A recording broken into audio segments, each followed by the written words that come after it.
వస్తున్నట్లయితే చిన్న ప్రార్థన చేసుకుని వాక్యాన్ని ధ్యానించుకుందాం. పరిశుద్ధులు గొప్పదేవుడు మహోన్నతుడైన దేవ, ఆశ్చర్యకరమైన తండ్రి, ఈ ప్రాముఖ్యమైన సమయంలో దేవదాసురాలు సన్నిధిలో నిలబడి ఉండగా నాతో మాతో ప్రభావి పరిశుద్ధ లేఖనంలో నుండి మాకు కావలసినటువంటి ప్రభావ వాక్యాన్ని మాకు అనుగ్రహించండి. సూటిగా లేకుండా మాట్లాడండి. విధివారంగా మాత్రం కాదు ప్రభా, దాని ప్రకారంగా జీవించే జీవితాలు మాకు దయచేయమని వాళ్ళ రాబోతున్న యేసు పరిశుద్ధ నామములో అడిగి వేడుకుని ప్రార్థిస్తున్నాను తండ్రి. ఈ చక్కటి సమయం ఇచ్చినటువంటి దేవాలయ వందనాలు. కుడి అందరికీ కూడా వందనాలు చెల్లిస్తున్నాను. ఈ యొక్క సమయంలో వాక్య భాగాన్ని చదువుకుందాము. యోబు గ్రంథము 2వ అధ్యాయము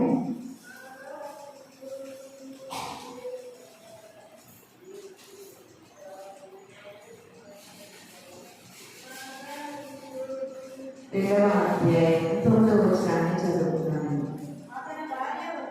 అతని భార్య వచ్చి, నీవు ఇంకను యథార్థతను వదలలేదువా? దేవుని దూషించి మరణం కమ్మరేను. చాలు. మనం చదువుకున్నటువంటి వాక్య మార్గంలో యోబు గారి యొక్క జీవితాన్ని, దినాన్ని మనం ధ్యానం చేసుకుంటూ ఉన్నాం. యోబు గారి యొక్క జీవితంలో యేసుక్రీస్తు దేవాది దేవుడు యోబు గారిని బట్టి ఏమని సెలవిస్తున్నారంటే, మొదటి అధ్యాయంలో యోబు అంతటా నీతిపరుడు కానీ, యథార్థవంతుడు కానీ, న్యాయవంతుడు కానీ, భక్తిపరుడు కానీ ఆ కాలాన్ని ఎవరు కూడా లేరు. అంటే యోబు గారు దేవుని పట్ల అంత యథార్థత, నీతి, భక్తి, నమ్మకం కలిగినటువంటి వారిగా రాయబడడం జరిగింది. యోబు గారు ఉన్నటువంటి ఆస్తి అంతా ఆ కాలాన్ని ఎవ్వరికీ లేదంటే అంత ఆస్తిపరుడంట. ఎవరు? యోబు గారు. యోబు గారికి ఎంత ఆస్తి ఉందో ప్రియమైన తెలుసమ్మా. 1వ అధ్యాయము 1 వచ్చినా చదువుకుందాం. ఊజు దేశమునందు యోబు అని ఒక మనుషుడు ఉండెను. అతడు యథార్థపరుడు, వదనుడు, న్యాయవంతుడై, దేవుని యందు భయభక్తులు కలిగి చెడుతనము విసర్జించినవాడు. అతనికి 7 కుమారులు, 3 కుమార్తెలను కలిగి,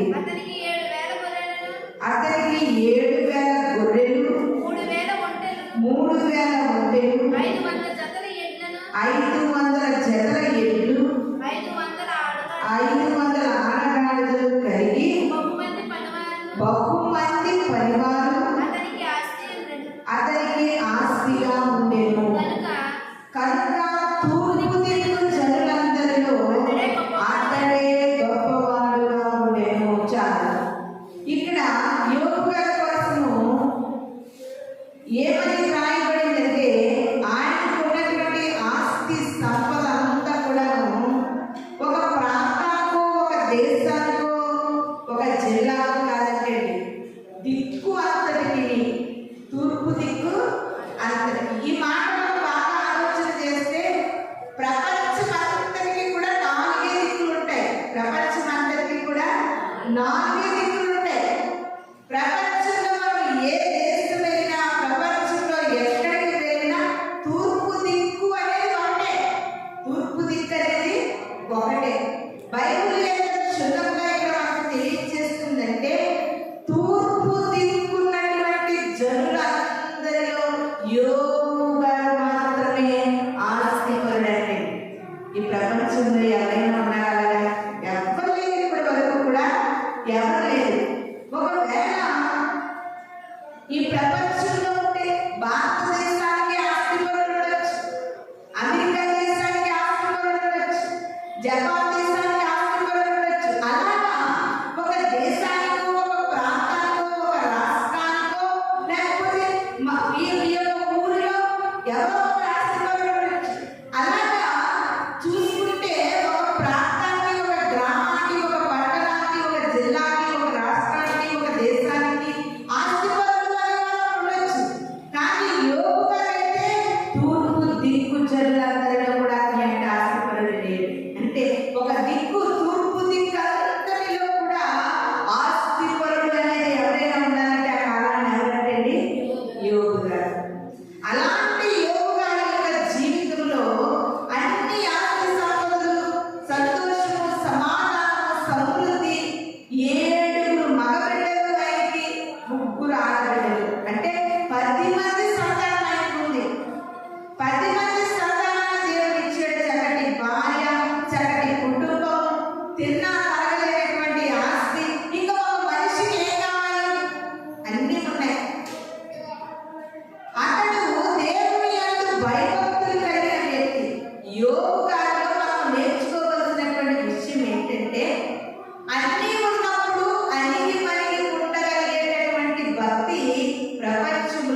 మధ్యలో కనబడదు.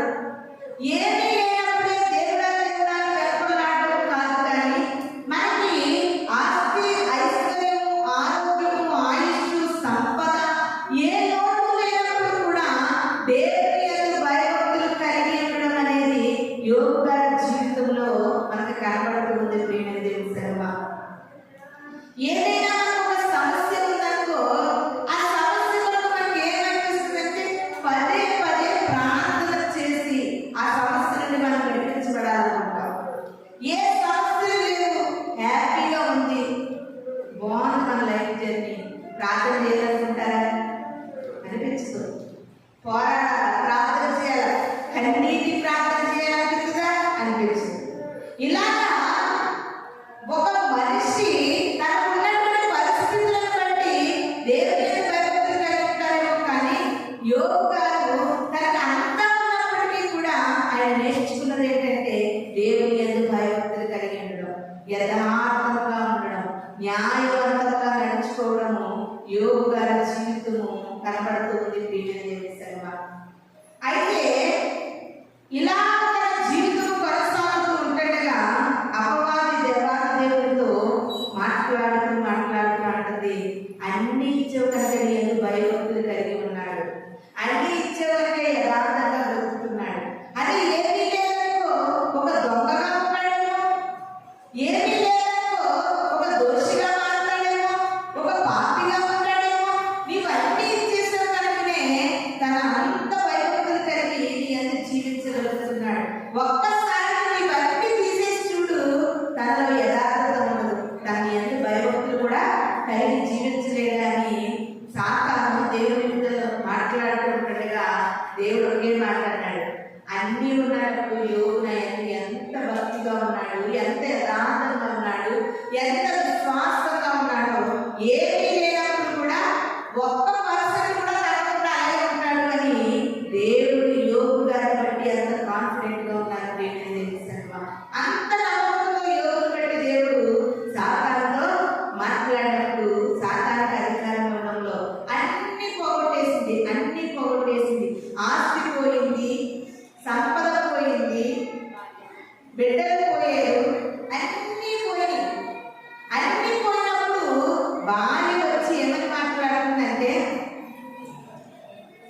నీవు అన్ని పోయినా కానీ నువ్వు ఏ వదలట్లేదు, యథార్థతను మాత్రం వదలట్లేదు. అన్ని పోయినప్పటికీ కూడా నువ్వు యథార్థతను వదలట్లేదు.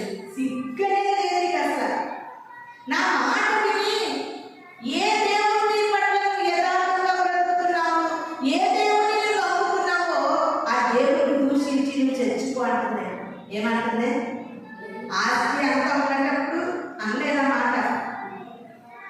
ఇంత ఆస్తి పడుతుంది, ఒక భార్య గర్వించింది, హ్యాపీగా ఉంది, సంతోషంగా ఉంది. ఎప్పుడైతే ఆస్తి పోయింది, అన్ని పోయాయి, ఆరోగ్యం పోయిందో భార్య కూడా చాలా చురుకనగా మాట్లాడుతుంది. ప్రియమైన దేవుని సేవ, ఏమని మాట్లాడుతుందో తెలుసా? దేవుని దూషించమని మాట్లాడుతుంది. ఒక క్రైస్తవ జీవితాన్ని జీవిస్తున్నటువంటి నీవు నేను కూడా ఒక సత్యాన్ని తెలుసుకోవాలి. ఆయన ఇచ్చినప్పుడు మనం సుఖపడ్డాము, ఒకవేళ ఆయన చిత్తంలో మన దగ్గర నుండి తీసుకున్నప్పుడు కూడా యథార్థతను విడిచిపెట్టే గుణం మనలో ఉండకూడదు. ప్రియమైన దేవుని సంగమా, నిజంగా తన భార్య చెప్పిన మాట చాలా బాధాకరంగా అనిపిస్తుంది. ఒక్కొక్కసారి ఎవరో మనల్ని ఏమన్నంటే బాధ అనిపించదు, కానీ మన ఇంటి వారు మనం ఏమన్నప్పుడు చాలా బాధ అనిపిస్తుంది. బయట అంటే బాధపడకపోదు, బయట తిడితే బాధపడకపోదు, నా సొంత భార్య ఎలాగన్నా, లేకపోతే నా భర్తలాగా అన్నారు, లేకపోతే నా బిడ్డలుగా మాట్లాడుతున్నారనే ఆ మనోవేదన మనుషుల్లో ఎక్కువగా కనిపిస్తూ ఉంటుంది.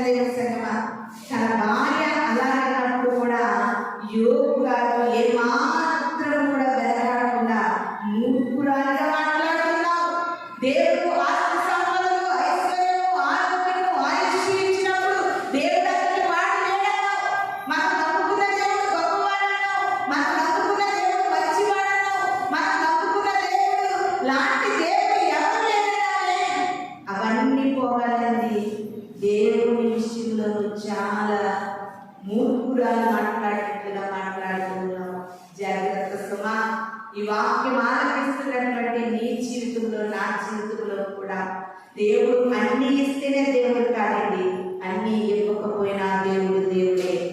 ఆయన బలం తగ్గలేదు, ఆయన శక్తి తగ్గలేదు, ఆయన మహిమ ఎప్పటికీ తగ్గలేదు. ప్రియమైన దేవుని సంగమా, ఆయన ఎప్పటికీ దేవుడే, ఆయన ఎప్పటికీ కూడా సర్వశక్తిమంతుడే.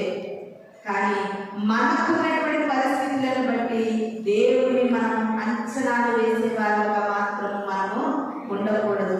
మనం ఎలాంటి పరిస్థితుల్లో జీవిస్తున్నప్పటికీ కూడా యథార్థతను వదిలిపెట్టే వారంగా మనము ఉండకూడదండి, యథార్థతను విడిచిపెట్టకూడదు. ఎందుకంటే యోబు గారి జీవితంలో ఇంకా యోబు గ్రంథంలో చదువుతూ ఉంటే ఒకానొక చోట అంటున్నారు యోబు గారు, ఏ దేవా నీవు నన్ను చంపేసినప్పటికీ కూడా నీ యందు నేను యథార్థతను విడిచిపెట్టను. అది ఎంత మాట ప్రియమైన దేవుని సంగమా, అది ఎంత మాట చూడండి, కనబడుతుంది ఒకసారి యోబు గ్రంథము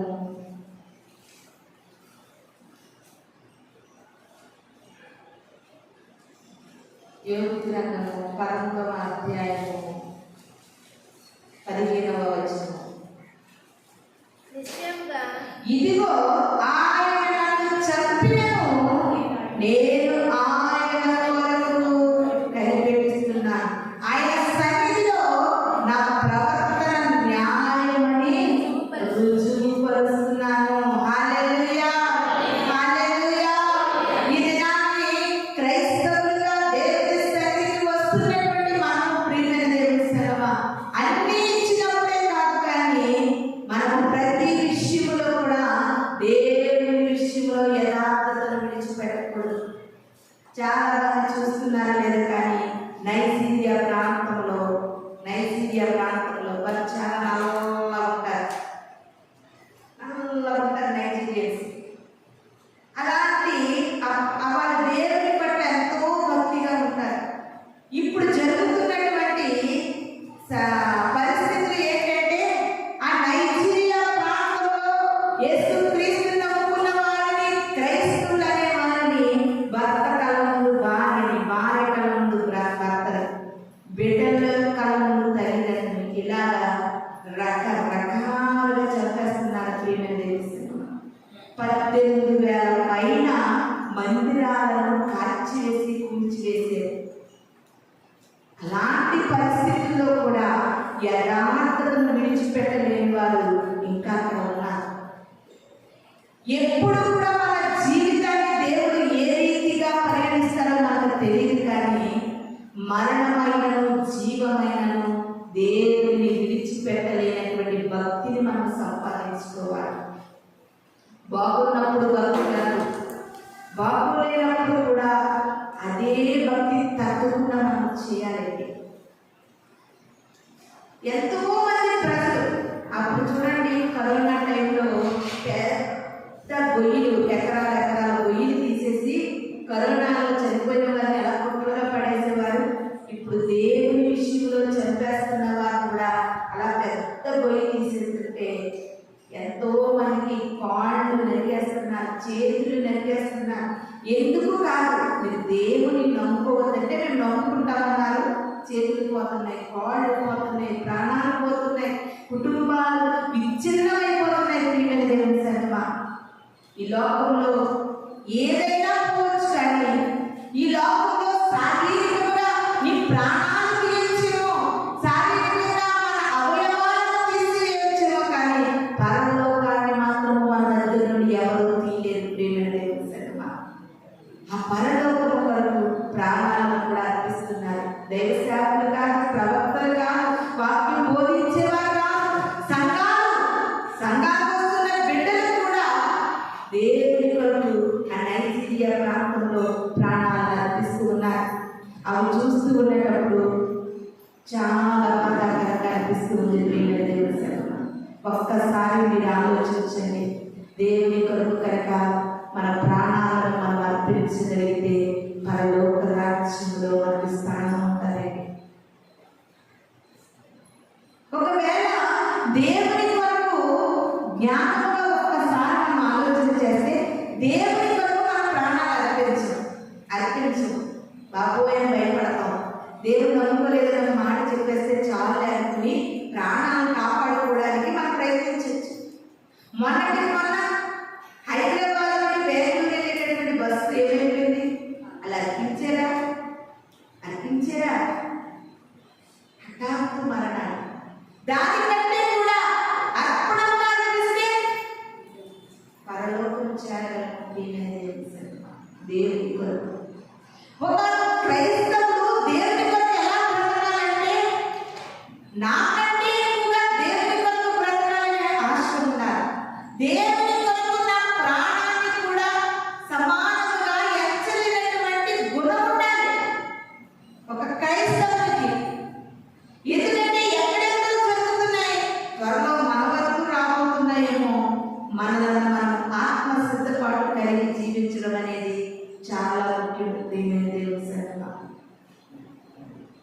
అయ్యో, క్రైస్తవులైన వారిని భయంకరంగా చంపేస్తున్నారా, అంత భయంకరంగా బాధపెడుతున్నారా క్రైస్తవులని అని మనం బాధపడవచ్చు.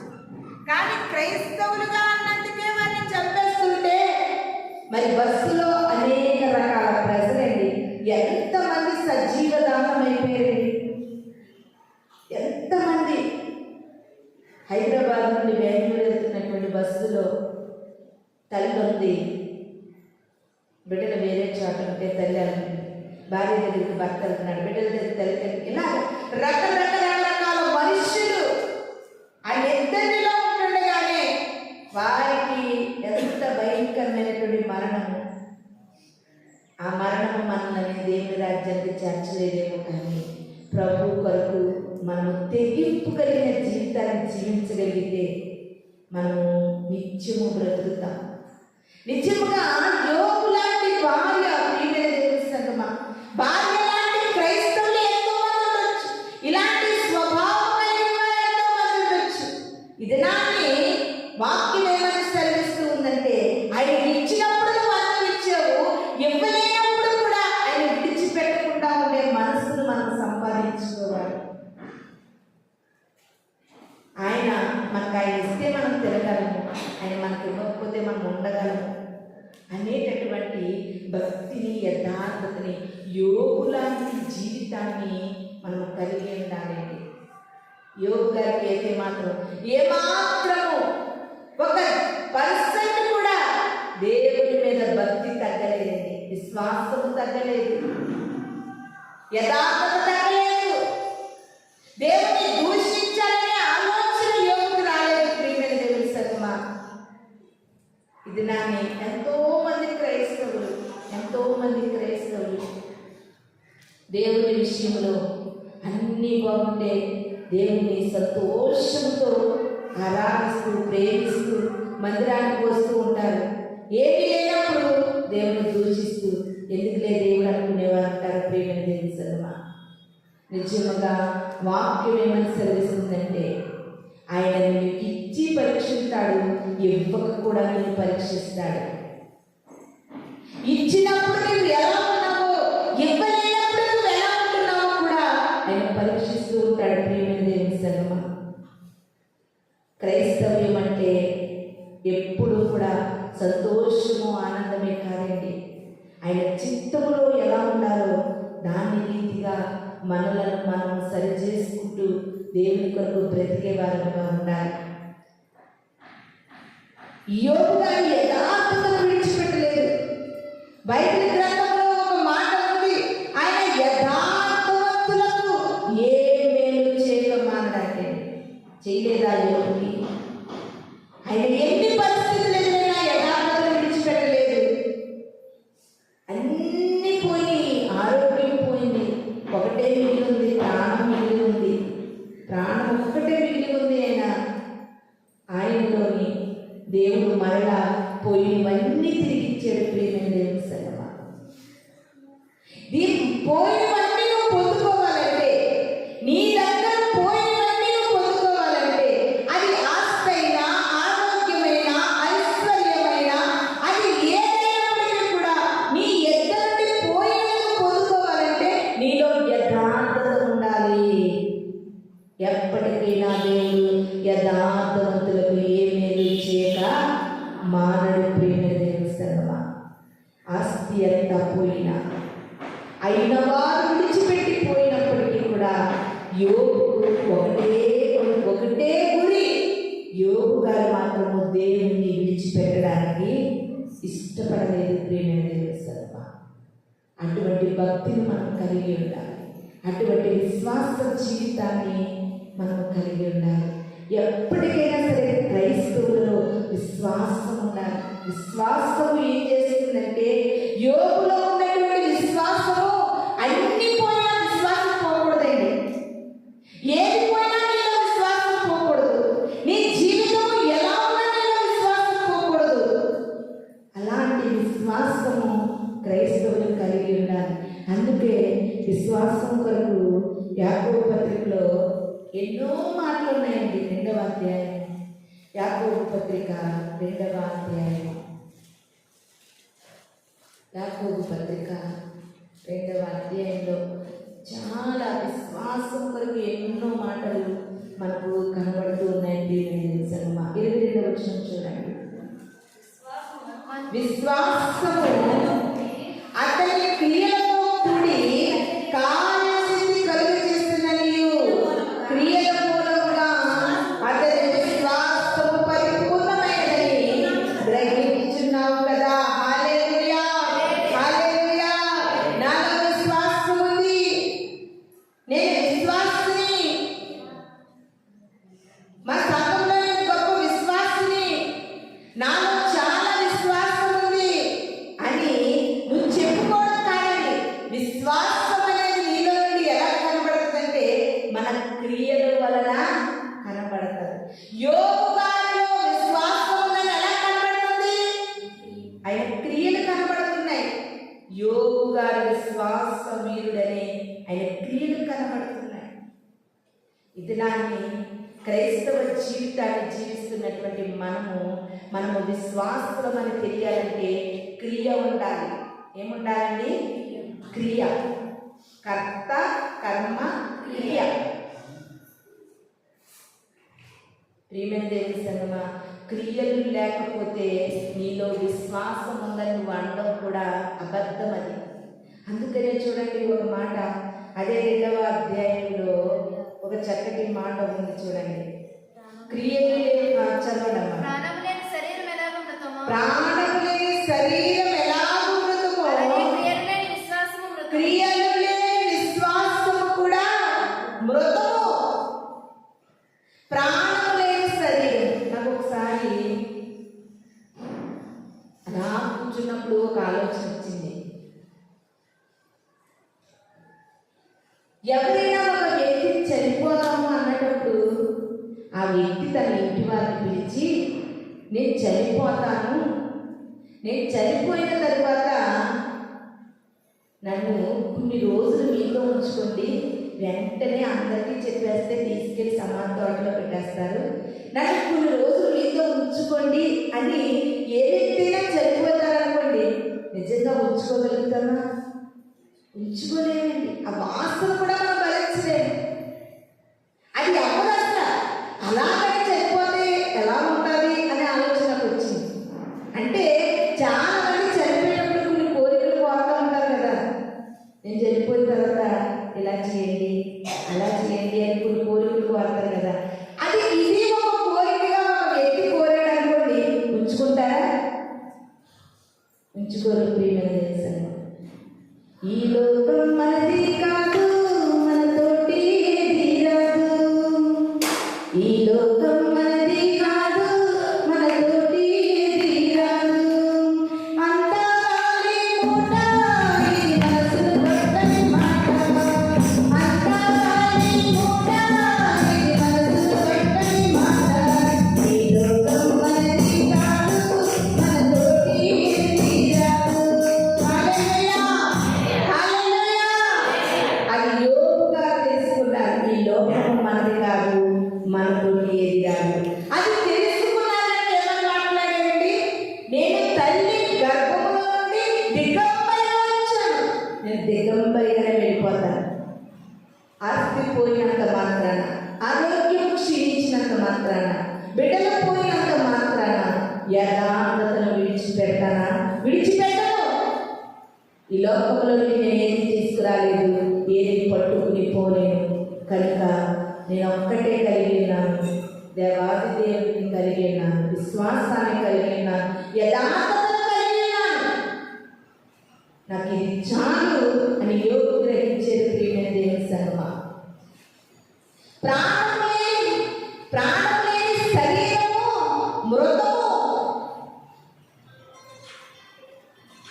ఈ శరీరము ఎంత అందమైనదైనా, ఎంత ఈ లోకంలో ఈ శరీరమును చూసి అనేక ఎంత ఎత్తుగా ఉన్నారు, ఎంత తెల్లగా ఉన్నారు, ఎంత అందముగా ఉన్నారు, ఎంత ఆస్తి ఉందో, ఎంత ఐశ్వర్యం ఉందో, ఎంత జ్ఞానం ఉందో, ఎంత చదువు ఉందో, ఎంత పెద్ద ఉద్యోగం ఉందో అని నిన్ను వ్యక్తిగా గుర్తిస్తున్నారంటే శరీరం బట్టి కాదు, నీలో ఉన్న ప్రాణం బట్టి ఆ విలువ వస్తుంది.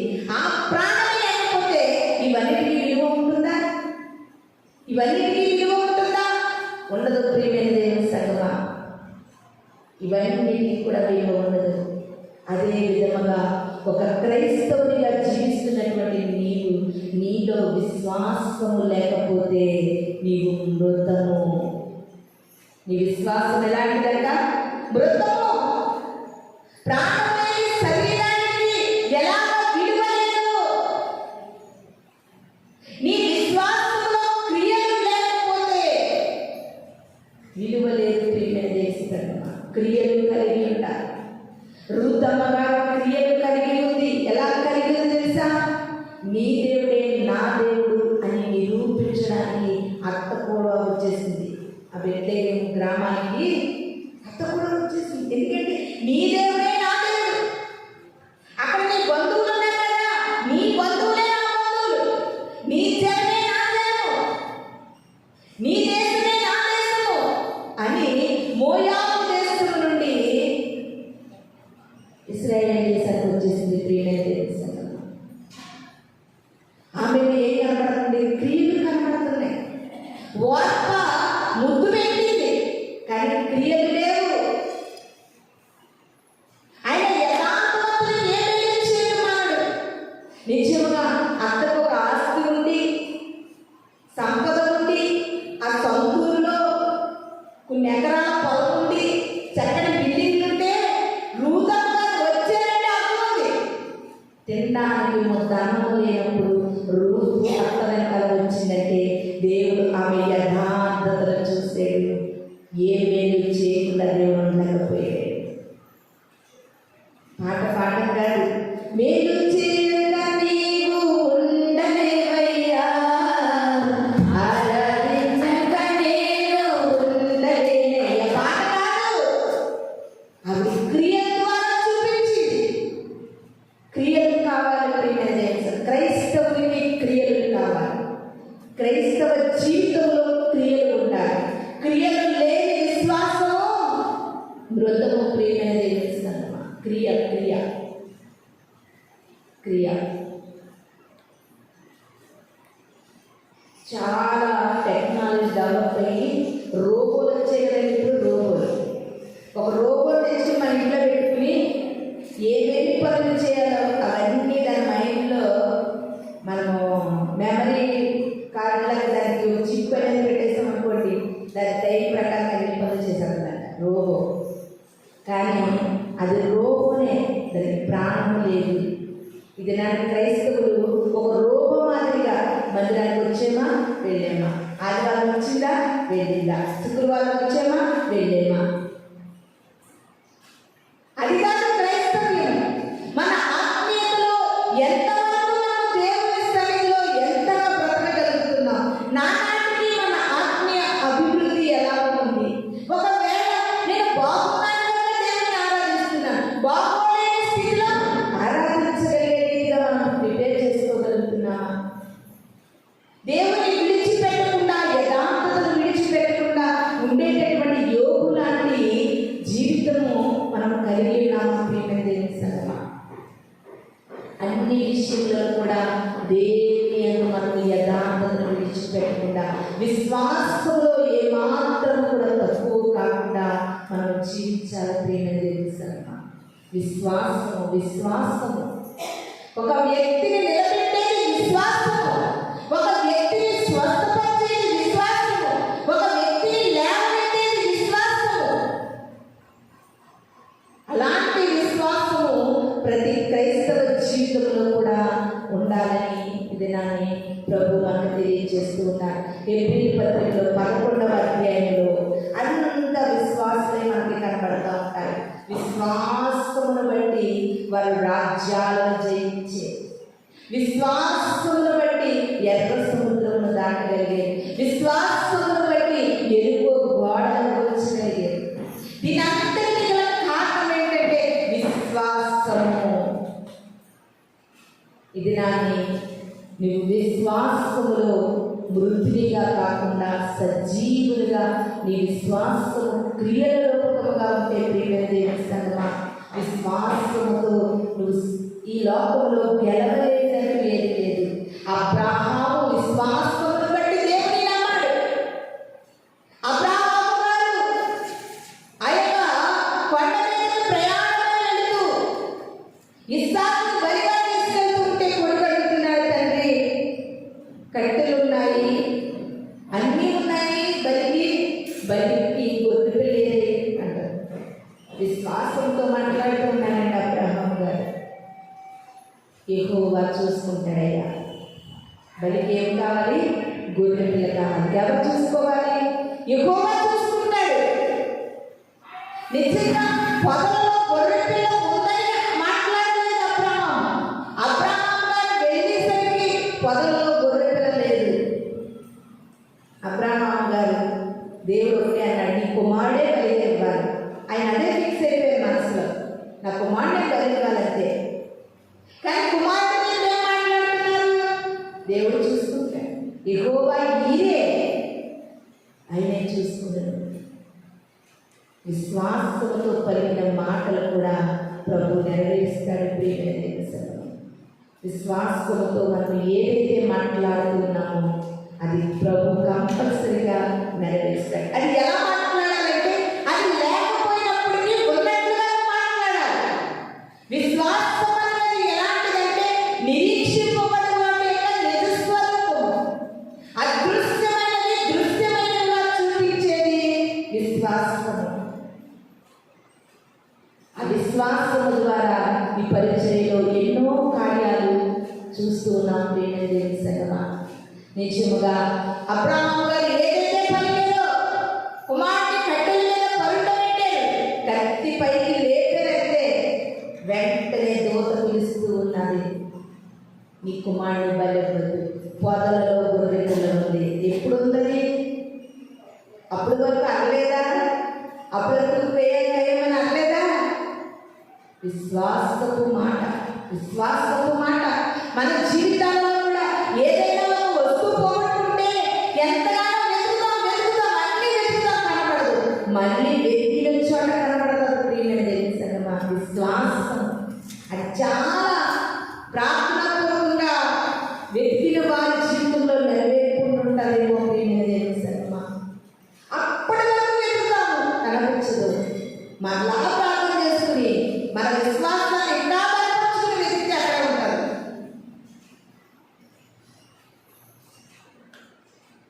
ఇది నా ప్రభు అంటున్నారు, నువ్వు ప్రభు కొరకు విశ్వాసం సంపాదించుకోవాలి, యథార్థతను సంపాదించుకోవాలి. ప్రియమైన దేవుని సంగమా, ఆయన యథార్థవంతులకు ఏ మేలు చేయక మానడు అని ఇది నా వాక్యము మనకు తెలియజేస్తూ ఉంది. అందుకనే ఈ దినాన్ని యోబు గారి భార్యలో విశ్వాసం కనబడట్లేదు, యథార్థత కనబడలేదు. కానీ యోబు గారి జీవితంలో విశ్వాసం ఉంది, యథార్థత ఉంది. ఇది నా క్రైస్తవ జీవితంలో ఈ రెండు అనుభవాలు కూడా మనలో ఉండాలి. ఈ రెండు అనుభవాలు కూడా మనలో ఉండాలి. అలా ఉన్నప్పుడు మనం దేవుని అద్భుత కార్యాలు మనం చూడగలం, దేవుని ఆశ్చర్య కార్యాలు మనము చూడగలం. చూడండి, 12 సంవత్సరాల నుండి రక్తస్రావాల స్త్రీ వచ్చింది, వస్త్రం చెగు ముట్టుకుంది. కష్టపడి వచ్చేవాళ్ళు లేదు, దేవుడు ప్రయాసపడి వచ్చేవాళ్ళు లేదు. ఇంత జనాల్లో నన్ను ముట్టుకోవడానికి నువ్వు ఎంత శ్రమ పడ్డావని కూడా దేవుడు ఒకే నీ విశ్వాసము నేను స్వస్థపరిచింది. ఏం స్వస్థపరిచింది? విశ్వాసం. విశ్వాసం ఉండాలి ప్రియమైన దేవుని సంగమా. ఇంకొక చక్కటి మాట ఉంది చూడండి విశ్వాసం కొరకు. 17వ వచనం చూడండి, యాకోబు పత్రిక 2వ అధ్యాయం 17వ వచనం. అలాగే విశ్వాసం క్రియలు లేనిదైతే అది ఒంటిగా ఉండిపోతుందండి. ఎంత మాట ప్రియమైన దేవుని సంగమా.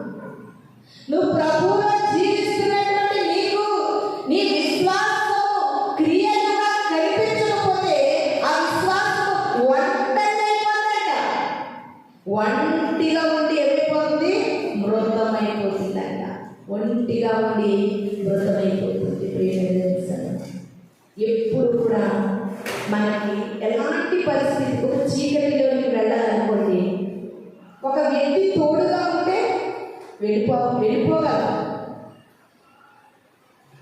లేకపోతే ఒక హాస్పిటల్కి వెళ్ళాలనుకోండి, చాలా భయం వేస్తూ ఉంటుంది అనుకో, టెస్టుల్లో ఎవరైనా తోడుంటే భయం తగ్గుతుంది. అంటే ఏదైనా మనం తోడుగా ఉన్నట్లయితే కొంచెం ధైర్యం ఉంటుంది, ఊరట ఉంటుంది, ఉపశమనం ఉంటుంది. అలాగే విశ్వాసానికి కూడా క్రియలు తోడుగా ఉంటే ప్రియమైన దేవుని సంగమా అది జీవింపజేస్తుంది. విశ్వాసానికి క్రియలు తోడుగా లేకపోతే అది ఒంటరిగా మిగిలిపోయి మృతమైపోతుంది ప్రియమైన దేవుని సంగమా. కనుక మనలో విశ్వాసం ఉంటే కంపల్సరీ ఏముండాలండి? క్రియలు ఉండాలి. క్రియలు లేని విశ్వాసము మృతము. మృతులకి ఇంక మనం ఏం చేద్దామన్నా పనిలాగో. ఏదైనా సరే మృతులుగా మారిపోయిన వారు ఎంత ధనవంతులైనా, ఆస్తి పాస్తులు కలిగిన వారైనా, ఎంత మహారాజుగా బ్రతికిన వారైనా, ఎన్ని రాజ్యాలను సాధించిన వారైనా చచ్చిపోతే ప్రియమైన దేవుని సంగమా విలువ లేనిది. అందుకే ప్రసంగికారులు అంటున్నారు, చచ్చిన సింహము ముందు బ్రతికి ఉన్న కుక్క మేలండి. ఏమంటున్నారు? చచ్చిన సింహం ముందు బ్రతికి ఉన్న కుక్క మేలు. ఈ దినానికి విశ్వాసము క్రియలు లేకపోతే మృతము ప్రియమైన దేవుని సంగమా. జాగ్రత్తగా ఆలోచించు, మనస్సు పెట్టి ఆలోచించు. నీ విశ్వాసము క్రియలు కలిగినదైతే సింహము వలె ధైర్యంగా ఉంటావు. నీ విశ్వాసం క్రియలు లేకుండా మృతమైపోతే ఒక్కరు కూడా భయపడే స్థితి, ధైర్యం సరిపోదు. ఇది నాని దేవుని సన్నిధిలో పోగొట్టుకున్నవన్నీ నువ్వు తిరిగి పొందుకోవాలంటే యోబు గారి వలె నీ జీవితంలో ఏమి కోల్పోయావో అవి పొందుకోవాలంటే, నీ జీవితంలో ఏమి విడిచిపెట్టేసావో మళ్ళా పొందుకోవాలంటే, అది ఏదైనా సరే పొందుకోవాలంటే నీలో క్రియలు కలిగిన విశ్వాసం ఉండాలి. క్రియలు కలిగిన విశ్వాసం ఉండాలి ప్రియమైన దేవుని సంగమా. ఒకసారి మనం వెలవరాలు క్రియ ద్వారా విశ్వాసాన్ని చూపించింది. క్రియ జరిగింది అక్కడ. ఉన్నదే కొంచెం పిండి, కొంచెం నూనె, ఒక రొట్టె కాల్చుకుని తిని చచ్చిపోవాలనుకున్నారు తల్లి పిల్ల. దైవజనుడు ఆ రొట్టె నాకు ఇచ్చేది, నువ్వు ఆశీర్వదించబడతావంటే క్రియ ద్వారా చూపించింది, అది ఇచ్చేసింది. మనం ఇవ్వగలమా? ప్రాణం పోయే దశలో మనం ఇవ్వగలమా? ఇవ్వలేము. అవి క్రియ ద్వారా చూపించింది. అక్కడ క్రియలు కావాలి దేవునికి. నువ్వు దేవుని బిడ్డగా జీవిస్తున్న నువ్వు క్రియల ద్వారా దేవునికి నువ్వు ఎలా బ్రతకగలుగుతున్నావు? నీలో క్రియలు ఉండాలి. క్రియలు లేకుండా నువ్వు ఎంత భక్తి చేసినా, విశ్వాసముగా ఎంత మనం బ్రతికినప్పటికీ అది మృతమనే సంగతి, అది ఒంటిగా ఉండిపోతుందనే సంగతి నీకు అర్థం కావాలి ప్రియమైన దేవుని సంగమా. ప్రతి ఒక్కరూ కూడా క్రియల ద్వారా మన విశ్వాసమును కలిగేద్దాం. మన విశ్వాసము మృతమైనది కాదు, జీవింపచేయని మనము నమ్మాలి ప్రియమైన దేవుని సంగమా. నమ్మాలి. క్రియ కలగాలి. బైబిల్ గ్రంథంలో ఆది కాండం నుండి ప్రకటన గ్రంథం వరకు కూడా మనం చూడగలిగితే భక్తులు క్రియల ద్వారా తమ విశ్వాసాన్ని చూపించగలిగారు. యెహోషువ గారు నేను ప్రార్థిస్తే దేవుడు ఆలకిస్తున్నాడు అని వట్టి మాటలు చెప్పలేదు. వట్టి మాటలు కట్టి పెట్టి గట్టి మేలు తలపెట్టబోయి అన్నారు గురదాడప్పారావు గారు. వట్టి మాటలు పనికిరాలండి, క్రియలు ఉండాలి. నా విశ్వాసం ఎంతో గొప్పది యెహోషువ పలకలేదు. నా విశ్వాసంతో సూర్య చంద్రులను ఆపివేయగలిగాను. సూర్యుడా నువ్వు గిబియోనులో ఆగిపోవాలంటే ఆగిపోయాడు. చంద్రుడా నువ్వు అయ్యాలో ఆగిపోవాలంటే ఆగిపోయాడు. క్రియలు చూపించాలి. నువ్వు క్రియల ద్వారా విశ్వాసాన్ని నువ్వు కొనసాగించగలిగితే ప్రియమైన దేవుని సంగమా, నీలో యేసుక్రీస్తును చూపించగలవు. నీలో దేవుని శక్తిని నువ్వు చూపించగలవు. నీలో దేవుని కార్యాలను చూపించగలవు. ఇవన్నీ నువ్వు చూపించాలంటే క్రియలు ఉండాలి. ప్రియమైన దేవుని సంగమా, క్రియలు ఉండాలి. ప్రతి ఒక్క విషయంలో కూడా బైబిల్ గ్రంథంలో దేవుని శక్తిని లోకానికి చూపించిన వారు క్రియల రూపంగానే చూపించారు. చాలా మంది అంటారు యేసుక్రీస్తు ప్రభు గొప్ప దేవుడైతే 3 మేకులు తీసుకోలేని వాడు దేవుడా అని అడుగుతున్నారు. ఆయన తీసుకోలేక కాదు, ఆయన పాపుల కొరకు ప్రాణం పెడతానని క్రియ రూపంగా తెలియజేసిన వాడు. పెడతాను అని చెప్పినవాడు కాదు, పెట్టి చూపించిన వాడు యేసుక్రీస్తు ప్రభు వారు. తీసుకోలేక కాదు, రక్షించుకోలేక కాదు, ఆయన క్రియ కావాలి. అక్కడ క్రియలు కావాలి. ప్రతి క్రైస్తవుడి జీవితంలో క్రియలు ఉండాలి. ప్రియమైన వాక్యము మాటలతో కాదండి, చేతలతో చూపించాలి. దేవుడిని మాటలతో కాదు, చేతలతో చూపించాలి. ఇవన్నీ చేతలతో చూపించాలంటే క్రియలు ఉండాలి. చూడండి, ఆ 11 ఎబ్రీ పత్రిక 11వ అధ్యాయంలో క్రియలతో చూపించిన వారు ఉన్నారు. మీరు ఇంటికి వెళ్ళి చదవండి. అక్కడ కనబడుతున్న వారందరూ క్రియలతోనే. క్రియలు కనుక నువ్వు లేకపోతే ఎన్ని వట్టి మాటలు ప్రగల్భాలను పలికినా సరే అవి వేస్ట్. మన విశ్వాసం క్రియలు కలిగిన విశ్వాసముగా మనం జీవించకపోతే ఈ క్రైస్తవ్యము, ఇవన్నీ భక్తి జీవితం ఇదంతా వ్యర్థము. ప్రియమైన దేవుని సంగమా, ఈ దినము మనం చేయవలసింది ఒకటే, ప్రభువా క్రియలు కలిగిన విశ్వాసం నాకు కావాలి. భయంకరమైన దినాన్ని మేము ఎదుర్కోబోతున్నాం. నీ కొరకే మా ప్రాణం అర్పించాలంటే మేము క్రియల ద్వారా అర్పించేయాలి. ప్రభువా నీ కొరకు మేము ఏదైనా చేయగలిగినటువంటి విశ్వాసం మాకు కావాలి. అటువంటి భక్తి మాకు కావాలని ప్రార్థన చేసుకుందాం. మనమందరం కూడా కళ్ళు మూసుకున్నట్లయితే చిన్న ప్రార్థన చేసుకుందాం. స్తోత్రము స్తోత్రము స్తోత్రము స్తోత్రము స్తోత్రములు. పరిశుద్ధుడా, గొప్ప దేవా, మహోన్నతుడా, భయంకరమైనటువంటి దినాల్లో మేము జీవిస్తూ ఉంటుండగా ప్రభువా మా విశ్వాసము తండ్రి క్రియలు లేదైతే అది మృతమన్నావు ప్రభువా. మృతము కలిగిన విశ్వాసం మాకు వద్దు ప్రభు, క్రియలు కలిగిన విశ్వాసం మాకు కావాలి. అయ్యా నీలో మమ్మల్ని జీవింపచేయని విశ్వాసమే ప్రభువా. అలాంటి విశ్వాసము మా అందరిలో దృఢపరచండి. ఈ కొద్దిపాటి జీవితం కొరకు మేము ఆలోచిస్తూ ప్రభువా నిత్య జీవితాన్ని ప్రభువా మేము పోగొట్టుకుంటున్నామేమో తండ్రి. అయ్యా ఇది నా ఒక గొప్ప వర్తమానం ద్వారా మా ఆత్మీయతను మేలుకొల్పినందుకు నీకు స్తోత్రములు. అయ్యా యోబు గారి జీవితాన్ని మా కళ్ళ ముందు పెట్టిన దేవుడు.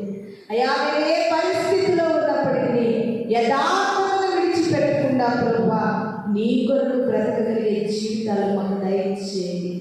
వినవాక్యము ప్రతి హృదయములలో నీరు కట్టి ఫలింపచేయమని త్వరలో రాబోతున్న యేసు పరిశుద్ధ నామములో అడిగి వేడుకుని ప్రార్థిస్తున్నాము తండ్రి.